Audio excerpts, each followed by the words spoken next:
CCN news में आज बातचीत करने के लिए हमारे साथ मौजूद हैं उत्तराखंड के युवाओं की आवाज़, जो लगातार सरकार से लड़ते भिड़ते झगड़ते रहते हैं और युवाओं के अधिकारों की लड़ाई वो लड़ते रहते हैं। हाल ही में चर्चा में इसलिए भी थे क्योंकि टिहरी लोकसभा सीट से उन्होंने चुनाव लड़ा है। परिणाम क्या होगा वो 4 जून को पता चलेगा। आज उनका बागेश्वर आना हुआ है तो हमने कहा उनसे कुछ बातचीत कर ली जाए। पहले तो बॉबी भाई, आपका स्वागत है हमारे चैनल में। बहुत बहुत धन्यवाद आपको। बॉबी भाई, बीच में जब आप इससे पहले जब आप आए थे, विधानसभा बागेश्वर उपचुनाव का मौका था, तो आप पर कुछ एक मुकदमे भी लगा दिए गए थे। हालांकि शाम को आपकी जीत हुई थी, न्यायालय से आपको न्याय मिला था। तो क्या स्टेटस उसका अभी वर्तमान में है? नहीं, वर्तमान में केस चल रहा है, गतिमान है, और उसी केस के सिलसिले में हमारे बयान हुए तो हम उसी के लिए आए थे। उसके बाद जब हमें इतने दूर आना ही पड़ा तो कहीं ना कहीं हमारे कुमाऊं संयोजक भूपेंद्र कोरंगा जी ने कहा कि इस दौरान जब बागेश्वर आओगे तो कहीं 5-7 दिन जो कुमाऊं मंडल भ्रमण जो दौरा होगा उसमें आप सभी जगह कार्यक्रम कर लीजिए, युवाओं से बातचीत कर लीजिए, उन्हें संगठित कर लीजिए।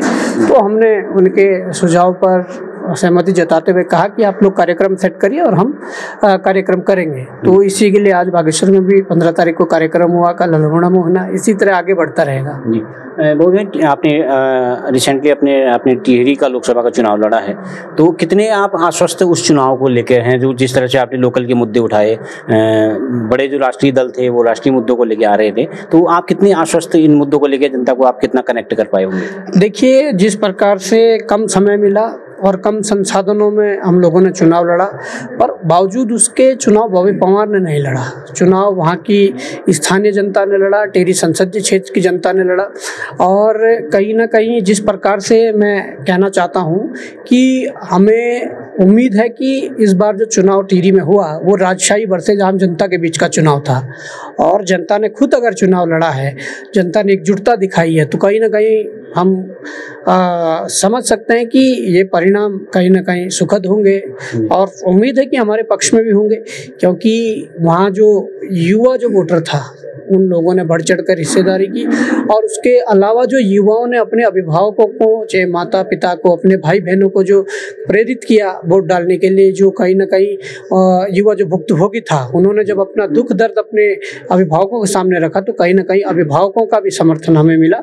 और क्षेत्रीय जो संगठन है, क्षेत्रीय जो दल है, कई दलों ने हमें समर्थन दिया था। जो पूर्व सैनिक है, अधिवक्ता है, इसके अलावा कई ऐसे संगठन जो प्रदेश के भीतर काम कर रहे हैं, उन लोगों का भी समर्थन रहा। तो मैं समझ सकता हूँ कि बड़े मजबूती से हम लोगों को चुनाव लड़ने का सौभाग्य प्राप्त हुआ और हमने लड़ा। अब वैसे तो 4 तारीख को ही तय होगा कि क्या होना है, परंतु ये राष्ट्रीय दलों ने भी जान लिया है, ये उत्तराखंड की जनता ने भी जान लिया है कि अगर शिद्दत से किसी काम को किया जाए और पूरी ईमानदारी और निष्ठा के साथ किसी कार्य को किया जाए तो कहीं ना कहीं उसके रास्ते खुद ब खुद बनते हैं। हाँ, आपके चुनाव से एक ये भी चीज़ सामने आई कि जो है, जो राष्ट्रीय दल है या कोई भी दल हो, उसको स्थानीय मुद्दों पर बात जरूर करनी चाहिए पड़ेगी। वो भाई, ये आपसे ये भी जानना चाह रहा था कि कई राजनीति में ये चर्चा ये भी है, आप इससे पहले सक्रिय राजनीति में नहीं थे, अब लोकसभा चुनाव के जरिए आप सक्रिय राजनीति में आ गए, तो इसको ये भी माना जा रहा है, परिणाम भले जो भी हो, कि 2027 का भी आपके लिए रिहर्सल है। तो इसके बाद में ये माना जा रहा है कि आप 2027 में विधानसभा में आना चाहेंगे। देखिए, निश्चित तौर पर राजनीति में आना हमारी मजबूरी थी। जिस प्रकार से हम प्रदेश हित के मुद्दों पर लड़ रहे हैं, जिस प्रकार से हम इनसे जो न्याय की मांग कर रहे हैं, न्याय की उम्मीद कर रहे हैं, वो न्याय हमें नहीं मिल पा रहा है।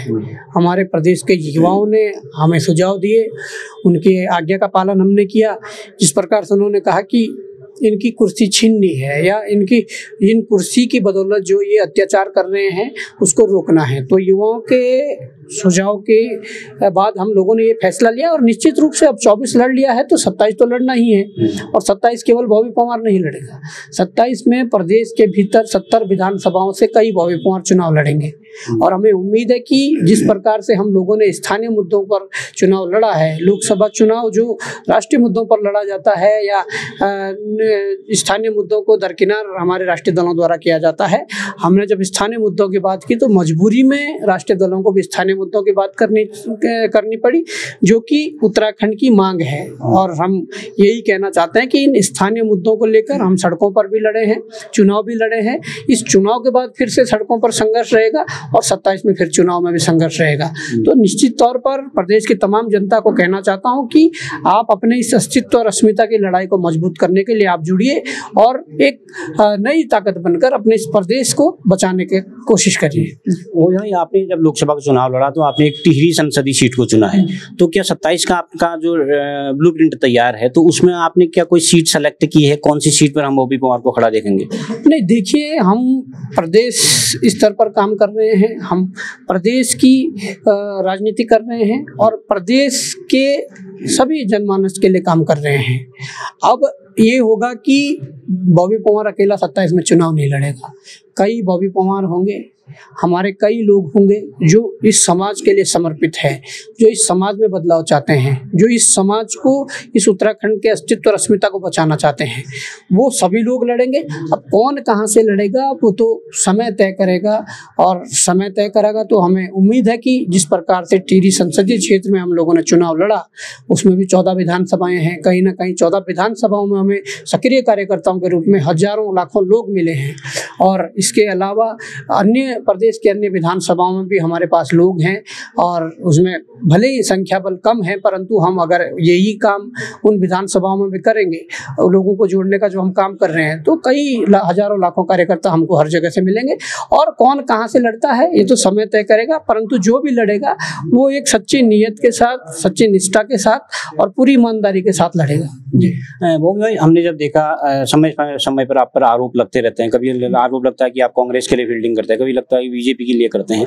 बाकी सब जब विधानसभा उपचुनाव था, स्पष्ट तौर पर बीजेपी ने आरोप लगाया आप कांग्रेस के लिए फील्डिंग कर रहे हैं। अभी आरोप लगा कि टिहरी लोकसभा में जो सरकार के खिलाफ जो मत है वो आपको मिलेगा, तो आप बीजेपी की मदद कर रहे हैं। तो इस तरह के आरोप समय समय पर लगते रहे। तो जो टिहरी लोकसभा चुनाव था, तो क्या ऐसा आरोप, क्या कहना चाहेंगे आप पर? ये आरोप लगा कि आपने बीजेपी की मदद की। देखिए, राष्ट्रीय राजनीतिक दल है, इन्हें जैसा सही लगता है ये आरोप प्रत्यारोप करते रहते हैं। अब बात यह है कि आपने बागेश्वर उपचुनाव की बात करी, तो भाजपा के प्रवक्ताओं द्वारा बड़ी बड़ी बातें की गई कि ये कांग्रेस के एजेंट है या इस प्रकार से चीज़ें हैं। हमने उसका जवाब दिया, बेहतर जवाब दिया। उसके बाद आज टिहरी संसदीय क्षेत्र में जब हमने नामांकन किया, चुनाव लड़ा, तो आज कांग्रेस के लोग कहते हैं कि ये भाजपा के लोग हैं।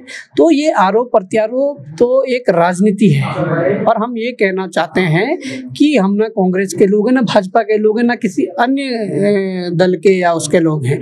हम उत्तराखंड के लोग हैं, उत्तराखंड को बेहतर बनाने के लिए ये कदम हमें उठाने पड़ रहे हैं और हम उठा रहे हैं। सीधी सी बात ये है कि अब आगे जो भी चीज़ें होंगी, हम इन युवाओं की बदौलत, अभिभावकों की बदौलत, यहाँ के राज्य आंदोलनकारियों की बदौलत, यहाँ के पूर्व सैनिकों की बदौलत, यहाँ के जो ईमानदार कर्मचारी अधिकारी हैं उनकी बदौलत, यहाँ के जो ईमानदार मीडिया बंधु हैं उनकी बदौलत, यहाँ के ईमानदार अधिवक्ता है उनकी बदौलत इस लड़ाई को आगे करेंगे। इसमें ना तो कोई कांग्रेस का हाथ है, ना भाजपा का हाथ है। तो जो वोटों का बिखराव हुआ, जो सत्ता विरोधी वोट था, वो अगर आप ले जाते हैं तो वो तो एक किस्म से भाजपा की मदद होगी अप्रत्यक्ष तौर पर। मैं ये कहना चाहता हूँ, ये तो 4 तारीख को पता चलेगा, और आप वो आंकड़े देखना, बूथ वाइज आंकड़े देखना।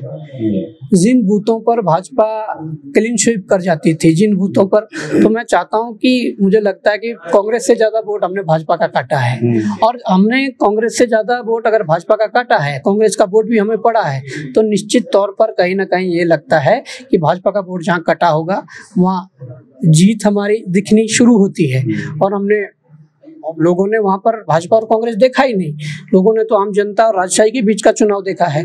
लोगों ने वहाँ पर मोदी जी को नहीं देखा है। मोदी जी वहाँ पर तो नारेबाजी हुई है, कई विधानसभाओं में नारेबाजी हुई है कि मोदी जी तुमसे बैर नहीं, रानी जी तुम्हारे खैर नहीं। कई विधानसभाओं में नारेबाजी हुई है कि मोदी जी मजबूरी है, बॉबी पवार जरूरी है। क्योंकि हम लोगों ने जो मुद्दे हैं वो वास्तविक मुद्दे, धरातल के मुद्दे उठाए हैं, और जनता जो थी वो भाजपा से रिलेटेड थी, कांग्रेस से रिलेटेड थी, वो उठकर उन दलों को छोड़कर सीधे हमारे साथ जुड़ी और उन लोगों ने सहयोग किया। जी बॉबी भाई, एक चिंता ये भी लग रही है, युवाओं में भी ये चिंता है कि अगर बॉबी पवार वाला जो टिहरी लोकसभा का जो परिणाम है अगर आपके विपरीत जाता है, तो क्या आपको भी लगता है कि युवाओं की लड़ाई जो आप लड़ रहे हैं वो कमजोर होगी? क्योंकि आपको लग रहा है कि आपके जो रणनीतिकार हैं वो ये मान के चल रहे हैं कि जब हम जनता के लिए इतना लड़ रहे हैं तो जनता हमको सपोर्ट नहीं करेगी, तो फिर ये लड़ाई कमजोर पड़ेगी आगे। आपको क्या मानना है? नहीं, देखिए, किसी भी व्यक्ति को आशावादी होना चाहिए, निराशावादी कभी नहीं होना चाहिए। मैं ये कहना चाहता हूँ कि लड़ाई का कमजोर और मजबूत होने से इस चुनाव को नहीं देखा जा सकता।